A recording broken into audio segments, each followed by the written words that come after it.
On the week, Storm Darragh hit the UK. Birmingham City came from behind to win at Barnsley. Cambridge United stunned Gareth Ainsworth, and Reading appointed a new manager.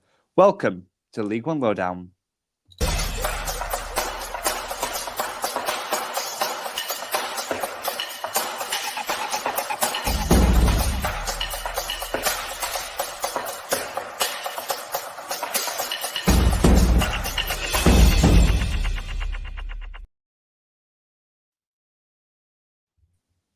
Hello, everyone, and this is the League One Lowdown brought to you from the Deck Podcast Network. As ever, I am Seb Jones, joined by my right-hand man, Jamie Johnson. Jamie, how are you doing, buddy?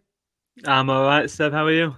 Good, very good, thank you. Yeah, this is a review episode, so we're going to be looking at the League One fixtures that took place over the weekend. Of course, there's still one more to come, and we'll come on to that right at the end of this episode. But for now, we will cover the games that took place over the weekend. Firstly, Jamie, how was your weekend? What did you get up to? Well, I made the mistake in retrospect of going to the Lincoln game, which I will get onto in the second half. Not that it'll take very long to talk about. But yeah, one of the worst games of football I've ever had the not privilege of watching. But apart from that, it's been all right. A nice sort of chill weekend, aside from a really awful game in some really awful weather conditions. Yes, yeah, I likewise. Yeah, I went to the Barnsley game, and other than that, just been staying dry and staying away from the bad winds and rain that we've seen across the different parts of the country this weekend. As I mentioned at the top, Storm Darragh affecting some of the fixtures, but thankfully, still lots of league action to talk about. We'll start with my team. Unfortunately, Barnsley hosting Birmingham City at Oakwell. And I guess a few talking points really from this one, Jamie, all of which sort of revolved around a certain player grabbing two cards, really, Adam Phillips. Yeah, weird one, really. I mean, he obviously went 1-0 up. Then Jay Stansfield scored an absolute cracker to make it 1-1. And then Adam Phillips got himself sent off for what, I mean, is a really stupid thing to do. I mean, he was on a yellow card and he's lunged in from behind and he was nowhere near the ball, was never going to get the ball. It looked to me like a really silly challenge to do when you're on a yellow card. Obviously trying to stop a counter-attack, but when you're booked, you just don't do that sort of thing. And that eventually, Stansfield got the second one to complete the turnaround. And it was, the talking point obviously is the red card. And I saw it and thought, what's gone through his head that's made him make that foul, try and make that tackle, if you like. Because, definitely the wrong decision. Yeah, I agree. Obviously, you can see why he's done it, but he doesn't need to, really. You know, when you are on a yellow card, you've got to be extra careful. And ultimately, yes, it's turned the game around, really. I know Birmingham got the equaliser, and you could argue that the momentum was with Birmingham, etc. But actually, Barnsley held their own, really. The first half was pretty end-to-end in terms of both sides had chances, and I reckon that would have been the case if both sides had 11 men. Right up until the end of the game. But as soon as you play with 10 men, you're fighting an uphill battle, really, aren't you? Particularly against a strong side like Birmingham. And it's clumsy, really. Like you said, a bit needless to go in. Yes, he was stopping a counter, but he didn't have to go in. There was still the defence line to get past. And he's just gone in for a late challenge, which, totally avoidable, really. And as I said, that sort of changes the game.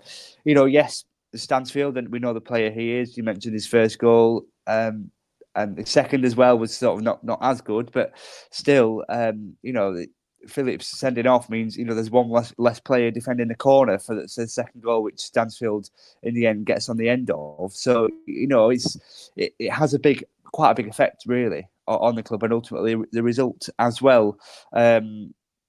Yeah, and another thing as well in terms of from this game, I think will be, Darrell Clark mentioned this in his post-match interview as well, is that the nature of, how can I best word this? Basically, sort of Barnsley scoring, and then only a couple of minutes later, Barnsley conceding. That's got to be poor and something that Darrell Clark cannot be happy with, Jamie.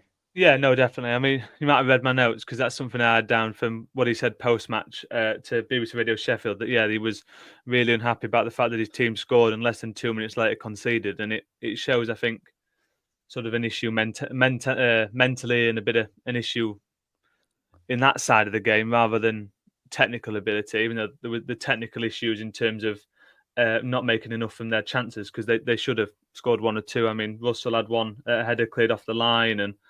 The goal that they did score was an own goal. But I think the biggest issue of the game is that mental side of it and conceding so soon after taking the lead, which is, really, really poor. Yeah, So that Barnes' goal was on 58. It originally went down as a Humphreys goal, sort of a shot from a tight angle, but in the end, it's gone down as a Cinco own goal. That was on 58, and then Stansfield's equaliser was on 60 minutes. But that equaliser itself came from a bit of a soft mistake from the Barnes midfield, and then just a superb strike from distance, I guess, Stansfield. But when you pay that sort of money that they did for them in the summer, you expect that sort of quality, and that's exactly what he delivered with. Yeah, he's a superb player, isn't he? He's too good for League One, and it was a finish probably too good for League One. Really, really lovely goal, and it's that bit of quality that told in the end. I mentioned the missed chances on Barnes' side, and it's that little bit of quality, someone to put the ball in the back of the net and make something of a half chance that really told the difference in the end. And as for the two sides respectively, we'll start with Birmingham. Obviously, the victors in this one, currently third, but 1 point off Wrexham and Wycombe, who are both on 40 points respectively, and in the top two of the table. But actually, Birmingham have got 2 games in hand on Wrexham in second, and 1 game on hand on Wycombe in first. So it's in their hands, surely, grabbing that top spot. You'd say so, wouldn't you? I mean, I know we said at the start of the season they're going to be up there, if not at the very top. And they're obviously in that mix, and they're in the right place.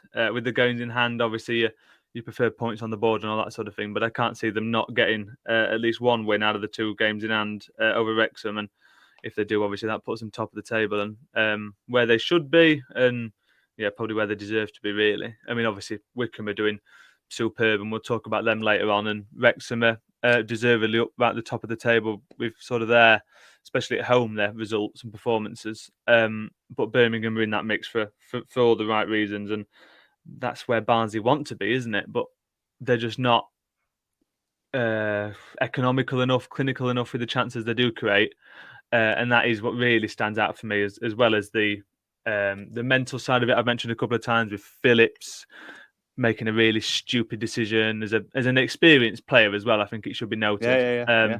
And then the mental side of it, in terms of conceding so quick after going ahead, but the other side of it, just a little bit lacking quality up front, and Devante Cole probably just not been replaced, similar to Alfie May at Charlton that we spoke about last week.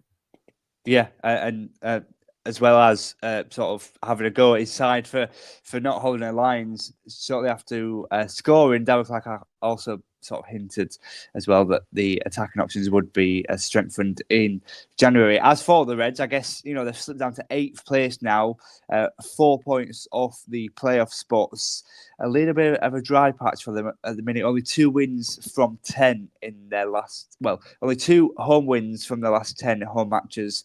It's got to be poor. That home form is poor, really. They had 3 home games in the space of a week, and they didn't win any of them, really. FA Cup defeat, a draw, and then a league loss as well in all that. It's just not been good enough at home, has it, Jamie, really? Yeah, I mean, obviously you've drew a few, but only Burton have won less home games. They've just won the 1. And that tells you all you need to know, doesn't it? I mean, you're 18th on the home table, if you like, and a couple of the teams around you have played less home games. It tells you all you need to know. The away form is what's driving you forward and keeping you up in that mix, obviously just outside the playoffs, like you mentioned. But that home form needs sorting out because to use the old cliche, you've got to make it a fortress, haven't you? And you've got to, everyone at least has got to have a little bit of bite about them and be able to get results at home on a more consistent basis. And that's where Barnsley are struggling at the minute. And there's only so long that can go on before it really starts to pull the team down. Yeah, for sure. I mean, Barnsley have created chances in their last couple of home matches, but have not been able to break the deadlock apart from the own goal in this one. So, yeah, concerns at home definitely for Barnsley, I think, is the overarching conclusion. The next game is a little bit of a surprising one, really, and it's the one between Cambridge and Shrewsbury. Two teams struggling at the bottom. We thought Shrewsbury, I beg your pardon, had sort of come back a little bit, since Gareth Ainsworth has took over, but would you say a little bit of a reality check, perhaps, against Cambridge United, Jamie? I think that's a really good way of describing it. I'd not thought of that, and I was really sort of focusing on the lack of a new manager bounce. It's probably the most short-lived new manager bounce ever.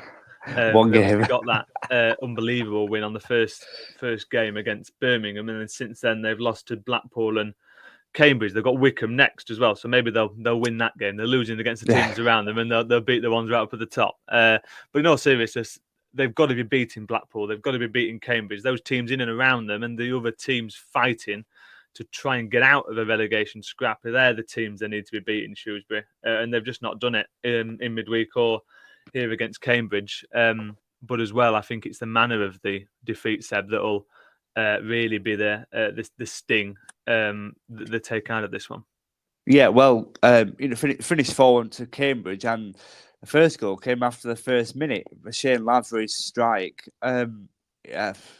After a poor mistake from the Shrewsbury goalkeeper Savin, and as soon as you go 1-0 down after a minute, it's only one-way traffic, surely. You just know it's not going to be your afternoon at all. And that was certainly the case for Cambridge. And Lavery got his second on 30 minutes. So poor, isn't it, really, to have that start?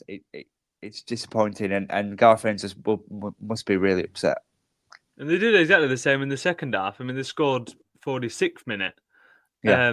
So first, second half, you score within a minute, and that it tells you all you need to know. That halftime team talk, the pre-match, hasn't worked because you're coming out and immediately getting caught cold. And as well, the fourth goal was a quickly taken free kick where again Shrewsbury were caught cold, caught napping. And you mentioned the goalkeeper. I think he should have saved at least two of them out of the four. A couple of real howlers in there, the second and the third ones in particular. But obviously, credit to Cambridge, and we'll focus on Shrewsbury really because that is the more newsworthy factor, I guess you'd say, with Ainsworth obviously coming in and getting that big win and it looking like it was going to turn the place around and immediately falling back off again. But Cambridge are doing really well in this game, and they've got themselves a really valuable 3 points, and it's a really confidence building victory because of the manner of it, like I've mentioned, and the fact that they've just swatted aside a team in and around their position in the table, and they're only 3 points off safety now. Their first win since back in the start of November, so it's a real confidence builder, I think, and we'll obviously know that in a week or so's time if they have built on it. Yeah. But I think it's a really important win, and it could be a statement victory for Cambridge. For sure, you mentioned sort of the gap to safety. Actually, they've pulled themselves out of the I guess bottom of the table clash really that Burton and Shrewsbury seem to be on. Burton and Shrewsbury both on 11 points, but Cambridge have actually strengthened a bit of a gap. So that Cambridge on 16 points, so they're 5 points adrift of the bottom two places, but also, as you said, sort of 3 points away from safety. So they put themselves in a good position, all things considered, have Cambridge United. And to score 4, it's very impressive. They'll probably be disappointed with the goal they conceded. It was a penalty they conceded after another goalkeeper mistake, this time from Cambridge. Reyes brought down Lloyd, and Barker stepped up to grab Shrewsbury's only goal. So they'll be disappointed with that, I'm sure. But on the whole, all things considered, it's not that big of a deal. And to beat a team 4-1, particularly to beat a sort of a team around you in the league table 4-1, is particularly good going. And definitely impressive for Guy Monk, that's for sure. 4-1, 8 finish then. Cambridge against Shrewsbury. We'll move on then to sort of two of the higher hitting sides in the league, and that's Mansfield hosting Huddersfield Town. Huddersfield won this one 2-1. And what were sort of your key takeaways from this one, Jamie? I think I was surprised just how close it was on the stats. Obviously, I wasn't there, as I mentioned. I was at the Lincoln game, but it looks a really even game reading off the stats. 15 shots to 14, Mansfield, Huddersfield, and then 4 shots on target each. And then the possession was 57-43 in the home side's favour, Mansfield.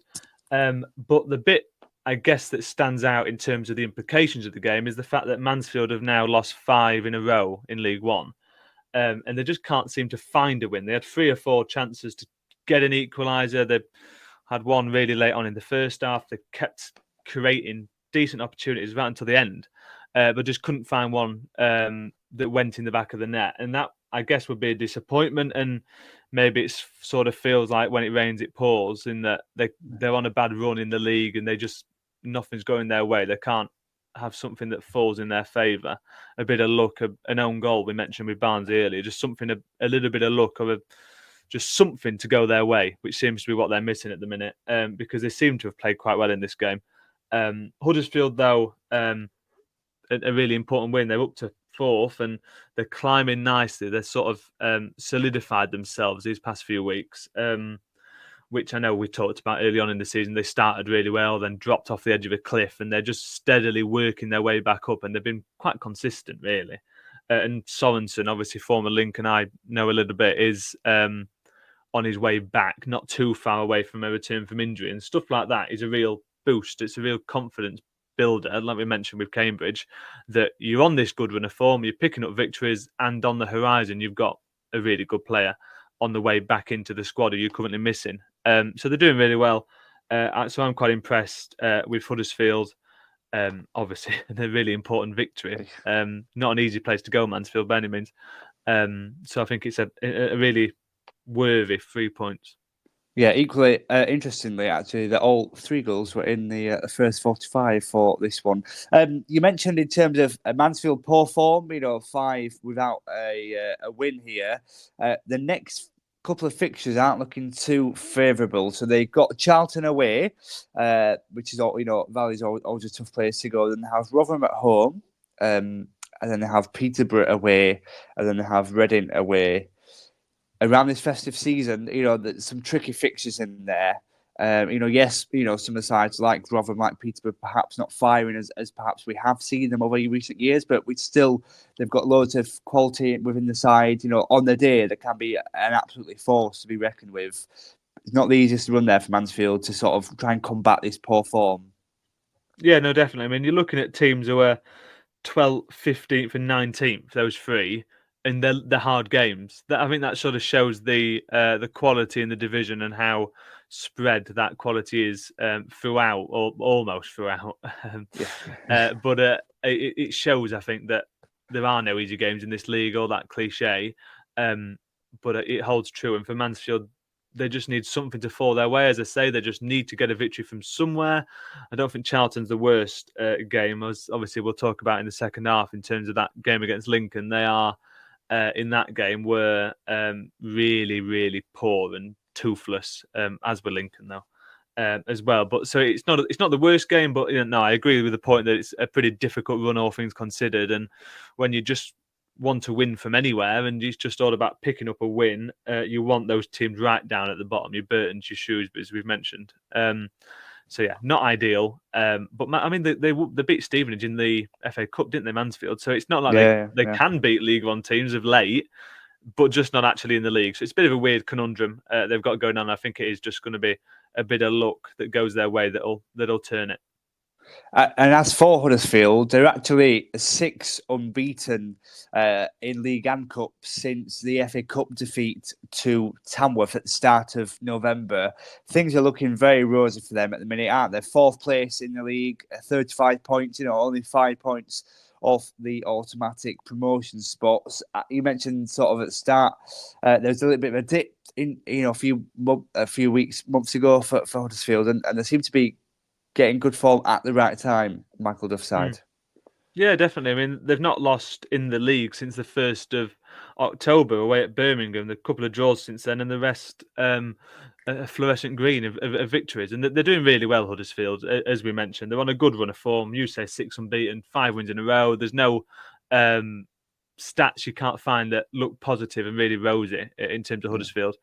So they're going in the right direction and they're right up there in the mix, 5 points off the automatics at this stage. And they're really in and around where they want to be and where they should be, really, with the quality they've got. And they kept so much of that relegated side. So they're doing really well. A good manager as well. And it's all looking good for Huddersfield.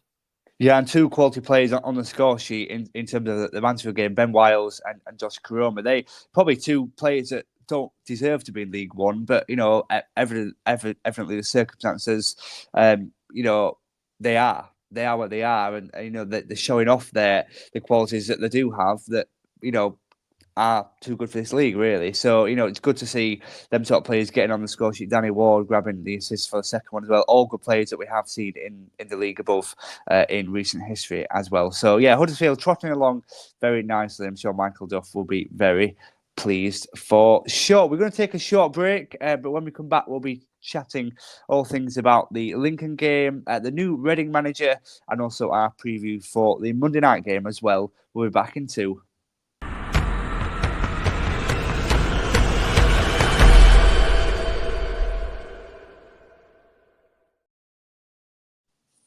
Hello and welcome back to the League One Lowdown. This is the review episode from the League One fixtures that took place over the weekend. Myself, Seb Jones and Jamie Johnson keeping you company here to discuss the results in the third tier of English football. Jamie, now on to a game where you were at. No goals. And no entertainment is the vibes and the feelings I'm getting from the Lincoln Charlton game.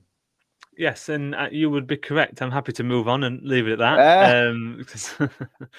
that. Yes, not to say it was a game that lacked quality, which is how I described it. Was I think it's probably an understatement. It was a really shockingly bad game of football. Obviously, the conditions played their part. Storm Dower, that we mentioned right at the top, played havoc all across the leagues, and 4 were cancelled in this division. The Merseyside derby fell foul, and the games that went ahead, that did go ahead, I beg your pardon, obviously were still affected in terms of the wind swirling around. And the wind, as Michael Scribala said, that Lincoln manager after the game, is a lot worse than the rain, because the ball swirls around all over the place and you don't really know where it's going to go. I mean, you had goal kicks that, rather than going straight, went just up in the air and back down at the edge of the 18-yard box. And then going the other way, you had goal kicks that went out the other side of the ground. And if something caught the wind, it was off.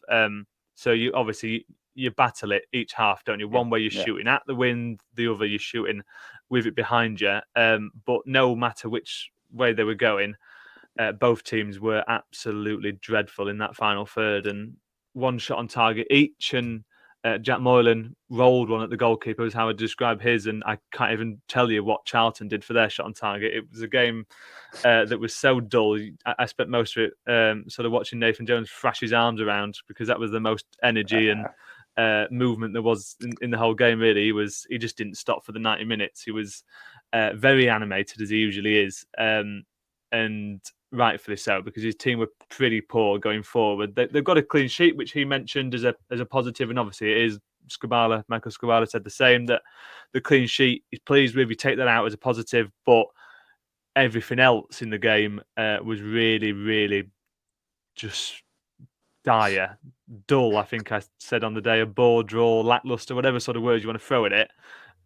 It was, a really dreadful couple of hours that I'm not going to get back, and no one in that stadium is going to get back the 8 and a bit thousand that are in there. I felt bad for Mick Harford. He was sat a few rows in front of me, obviously Luton's Mick Harford. He didn't come back for the second half. I don't know if he moved seats or just stayed in the posh seats. He just saw it off after that first 45. Yeah, I mean, it was very cold, very wet, very windy, and I don't blame him. I think I was wherever he did go at half time. I should have gone with him, I think, because I didn't want to watch the second half myself. But yeah, not the best game by any stretch of the imagination. But I guess to spin it back to you, on the other side, the actual talking point that come out of it is Lincoln, like we mentioned, with Mansfield being 5 without a win. Lincoln are 5 league games without a win now.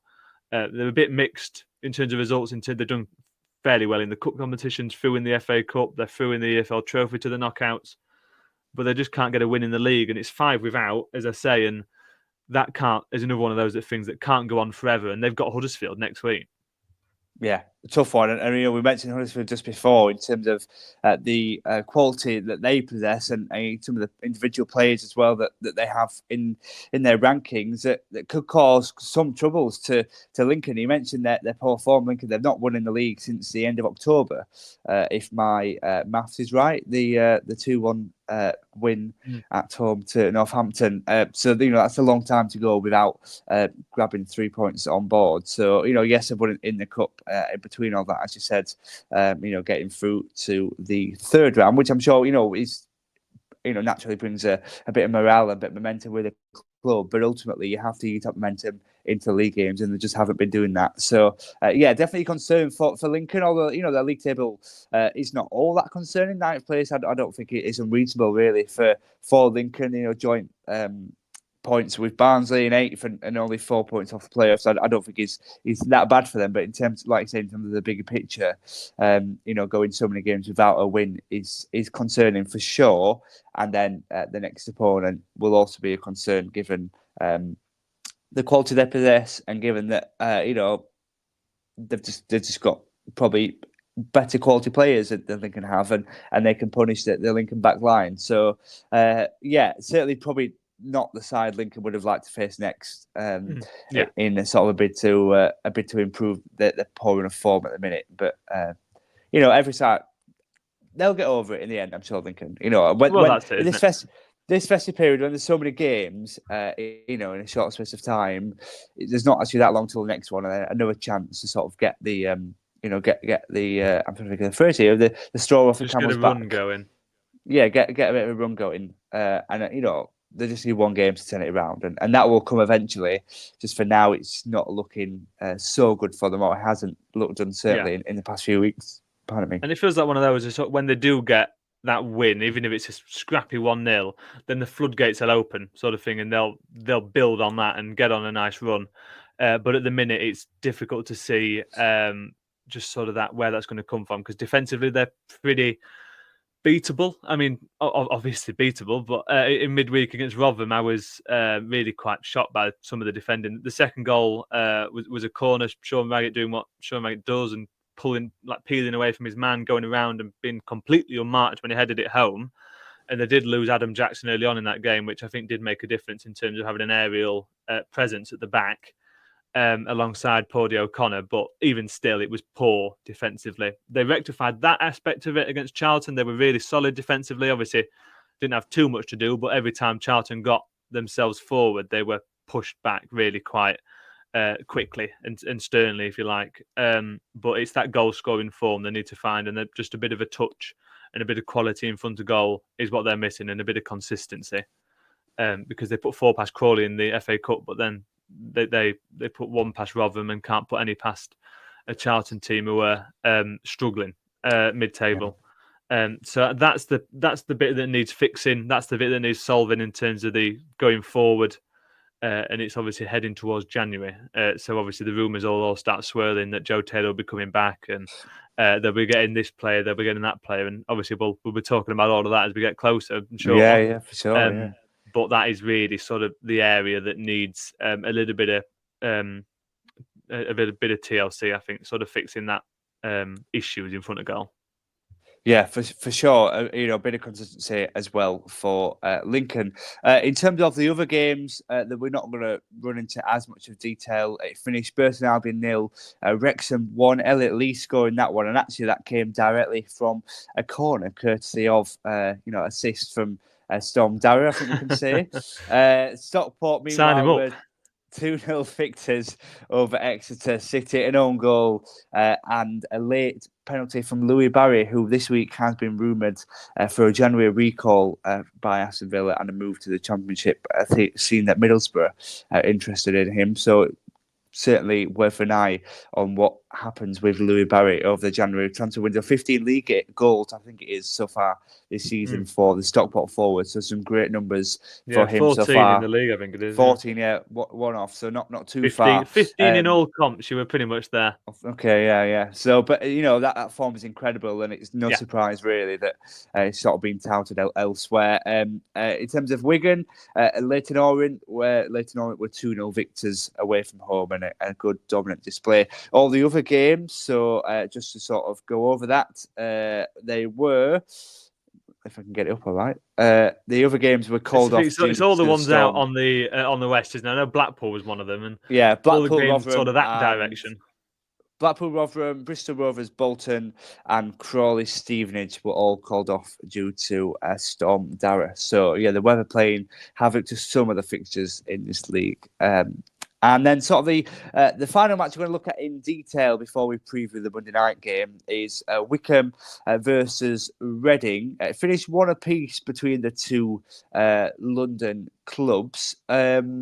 Labala scored for Wycombe, and then Harvey Nibbs with an equaliser 10 minutes later. I guess the main talking point from this isn't the actual game itself. It's more of the off-field antics around Reading, because I don't know if people have seen, but the old Reading manager, Ruben Sellers, has been appointed the new Hull City manager in the Championship. They've been after a new manager for a couple of weeks or so. So he has left, and in his position, Noel Hunt has been appointed the new Reading manager. Hunt, I think, sort of oversaw the academy and the young sides within Reading. So a little bit of a step up for him. Obviously, we know him. He used to play football. He used to play for Reading, in fact. So not a stranger to the division, and certainly not a stranger to English football at all. Which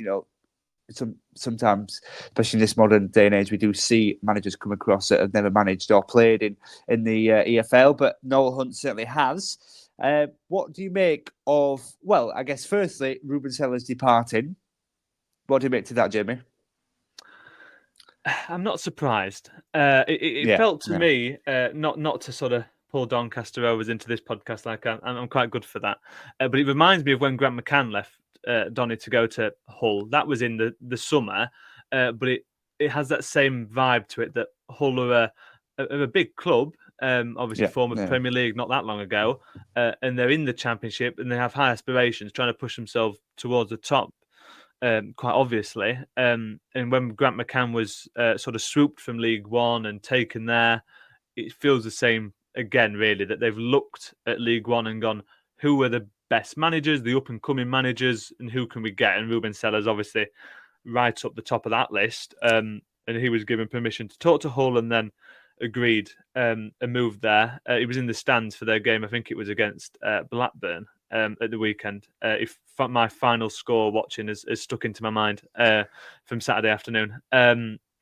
But I think he'll do a good job. I quite like Ruben Sellers. I really do rate him. And obviously had that gig with Southampton as an interim manager in the Premier League. And then it felt a bit of a shock that he was dropped down to League One for his first proper gig in English football. And now he's working his way back up slowly, and into the Championship he goes. And I think he'll do quite well. And I doubt there's any bad blood there from Reading. I think they've got to admit it's a step up, not only the division, but in terms of the security from a Reading. We all know the issues Reading have moving into the division above with a team, an aspirational team.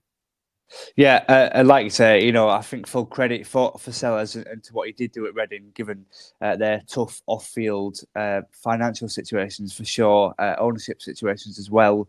It's not sort of been the easiest of rides for him at the Royals, but I agree with you. I think he comes out of it quite well, and there should definitely he's definitely got himself in the right view, hasn't he? He's come out of it looking rosy, and he's one. A few of the players have obviously, but he's the main one that you look and he's done a really good job in a really difficult situation. I mean, he's got them sixth at the time of leaving, which, I mean, obviously we'll get on to this in terms of if we're going to stay there. But I mean, he's done an incredible job keeping them up last year under all the trouble they had, and then up where they are now. He's done fantastic, and he deserves a a move to a higher division and to the Championship, and that's exactly what he's got. Yeah, well, you mentioned it earlier. It was always a surprise, actually, that he went to Reading in the first place, and so it's almost as though the fact that he did have to stoop into League One with Reading that came as a surprise. So I don't think that him getting a Championship job is all that much of a shock, really, given sort of his capabilities that we have seen elsewhere. So I'm not too surprised at that. Then the next sort of part of that question is Noel Hunt, his replacement. What do you reckon? Yeah, it's difficult, isn't it? I mean, before I answer that, into obviously Wickham, in terms of the game itself, Wickham are still top on goal difference, though now they're only 1 goal difference clear of Wrexham. And the other thing I wanted to query, you said it was in London, Wickham, and I'm not convinced it's in London. I think it's just outside, like London borders. But I'm not. Yeah, I don't want to. I don't want to be the geography police, because I know how badly that went when I said it's true, Stockport was in yeah. Lancashire the other week. Geography's never been my strong point. So if it's not quite within the London border, I do apologise. But I just in wanted to my separate head, myself from the comment that it was in London. of course, I was is very right. quick Okay. to get that in. Watch it be in London now after all of that. But Well, yeah. on Noel Hunt, obviously the main talking point. I don't think they'll stay where they are. I think they're overachieving, and Ruben Sellers had them overachieving to have them up in 6th. And I would be really, really surprised if they do stay there. But on the other hand, Reading needs stability, and that's why I think this is a good appointment and one of the better appointments they could have made potentially, rather than putting him in interim charge and having a few weeks where they go into the market and try and find a manager. And there's not a lot of managers out there at the minute with that sort of pedigree to go in at Reading. And instead, they've gone for a familiar face, someone who's been around the place. We mentioned, obviously, some work with the academy. He's been around the club, and he's a face the players assumably would know, and he's known to the people higher up at the club. And I think that is a factor worth considering in the issues, obviously, Reading still have, that it's important that they've got that stability, and rather than it being a total upheaval, that they've done the best you can with a manager leaving in terms of being able to keep that ship as similar as possible, even if you've changed the person at the very top of it. So I don't think it's a bad appointment at all. There are a couple of bits sort of behind the scenes that are worth mentioning from some of the reporting. But it obviously is worth mentioning as well, Seb, before I throw back to you, that he's former caretaker manager at Reading. So he's had that experience in the dugout. When Paul Ince left in 23, he was put in interim charge. But it's his first, obviously, full-time role, because he was a caretaker at Swindon as well, I think it was. And he's been an assistant to Richie Wellens at Doncaster and a few different other places. So he's got experience coaching, but it's a real opportunity for him to prove himself. And if he can even do half the job Ruben Sellers did, I think he'll be looking in a really good position. But what do you make to him? Yeah, it's an interesting, it's hard, one of those ones that's hard to judge really, because they've not had their first proper managerial experience, I guess, if you like. You mentioned he's sort of covered it on an interim basis a couple of times, but it's hard to judge from that really in terms of what he's like. A bit better given he's only in that role for a short period of time. So it'll be interesting to see, given he'll be in the role a little bit longer term. I'm a little bit I'm surprised, but I'm also not surprised that they've gone internally. I think in terms of sort of where Reading are, they do, like you mentioned, they do need a bit of stability. So I think promoting from within isn't a bad shout. I'm also not surprised because, again, as you mentioned, in terms of the transfer window coming up, they don't want to wait around for a manager to come in, or they don't want to give it to Hunt on a temporary basis, and then they get a new manager in who plays a different system and wants different players in. You'd imagine that Noel Hunt won't deter too much from Ruben Sellers' sort of formation and how they want to play. There might be some tweaks, style, some sort of stamps that Noel Hunt will put on his own twist on things, but I can't imagine there would be too much difference. I.e., I don't think their current transfer targets will change that much. We know that clubs are already sort of getting lists out of players that they want, and I don't think that will change. There might be one or two that might be added that Hunt might have worked with before, or might have had in the academy that he liked working with in the past and wants to work with again, or something like that. So there might be the odd name added back onto the list, but I don't think that will change too much. So I'm not surprised in terms of Hunt being appointed. Whether it's going to be successful or not, I'm not really sure. You mentioned in terms of, they're currently sixth. I don't see them being sixth at all. I think it's Ruben Sellers that's got them to sixth place. It's no disrespect to Noel Hunt, but I can just see them just dropping down the league table. Obviously not too far down, and not like last year where they were in sort of a relegation battle, but certainly further mid-table, probably mid to low table for sure. In terms of where I see Reading, but yeah, it's an awkward one, really. I'm incredibly surprised that they're sort of replacing within the day as well of him as Sellers going. That they've reacted quickly and bringing Hunt in on a permanent basis. So that did surprise me. I'm not surprised Sellers is gone. I'm a bit surprised about Hunt coming in, but yeah. What can you do, really? When you have got still all these off field troubles going on, sometimes all you can do is sort of promote from within, and that's what Reading have done. So fingers crossed it goes well for him. I'm not too sure about it personally, but if it goes well, and yeah, we'll be ones laughing at it afterwards. So. Yeah, well, I think there's as we both mentioned, really, there are plenty of positives to it. I think you, off the sound, are a little bit more apprehensive than me. I think this will go quite well, but I want to sort of underline that by what does success look like for Reading. I don't think realistic success, is finishing in that playoff spot. So I think if they finish mid-table, I think you still call that a successful season, and I still think you call that a success for the new management. And that's where I sit on it, to be honest. I don't think if they do fall, I expect them to fall, exactly what you just said, Seb. I expect them to fall off from the playoff spots. But I think if they kick themselves mid-table and come the end of the season, we'll look at it and go, you know what, they've done really well there to get themselves well out of the way of any trouble and keep themselves high and dry in mid-table, which is that's I think would still be a success. I did want to mention the other side of it, the negative, I think, really, of it all was some of the BBC reporting I was reading this morning, Sunday at time of recording, that there's a little bit of a mess. Obviously, we still know behind the scenes. He said he's had no contact with the owner or the chief executive, and it was actually the head of recruitment, Brian Carey, who made the call to him and said, do you want it, sort of thing.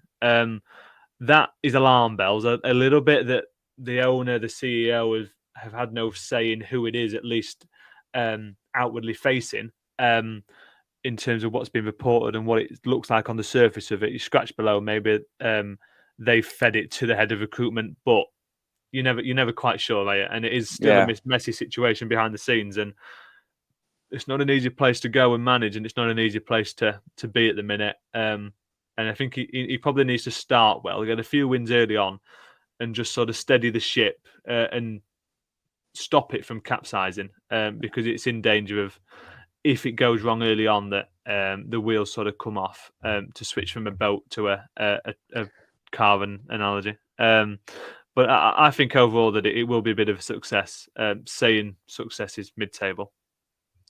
Interesting point. Yeah. That is a concern, actually. If I forgot that I saw that doing the rounds on social media, and sort of you do raise your eyebrow about it a little bit, sort of, something doesn't quite sit right in terms of Reading. But we do, fingers crossed, Noel Hunt, I beg your pardon, gets off to a good start in his first Reading game. You have got to be very careful about the new Reading manager. I'll avoid saying his name again.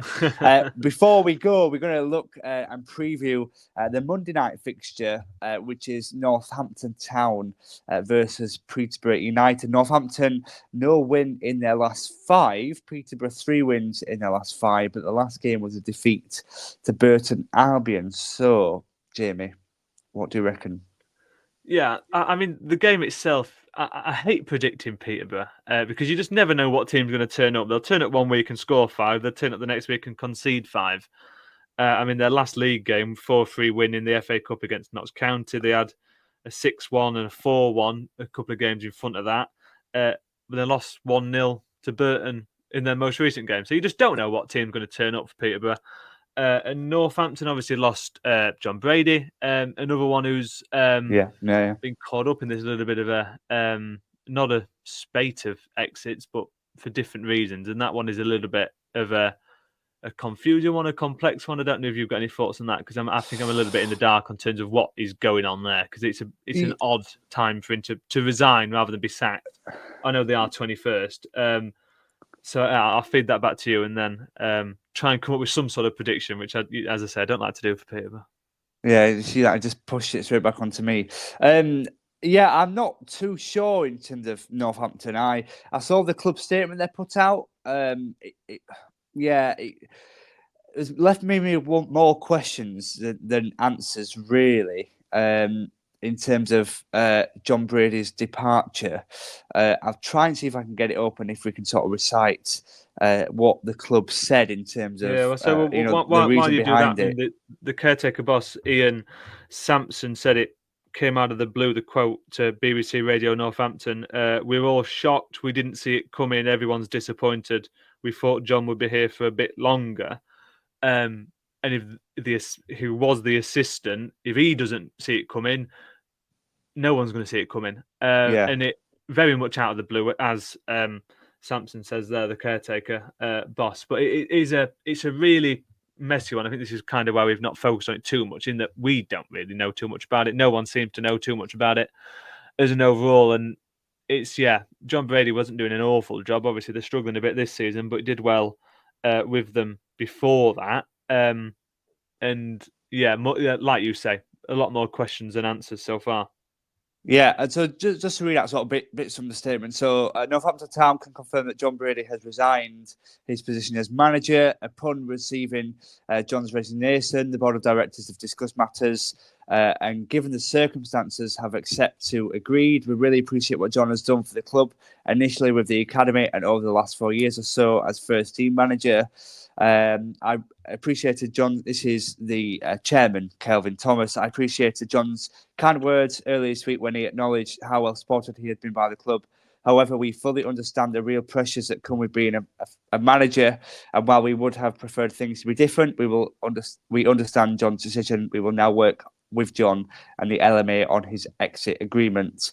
And then it also says a little bit further down, this is the same quotes are still from the chairman, Kelvin Thomas. In the meantime, we are fortunate that we have a talented, passionate, experienced staff headed by Ian Sampson to oversee things in the interim.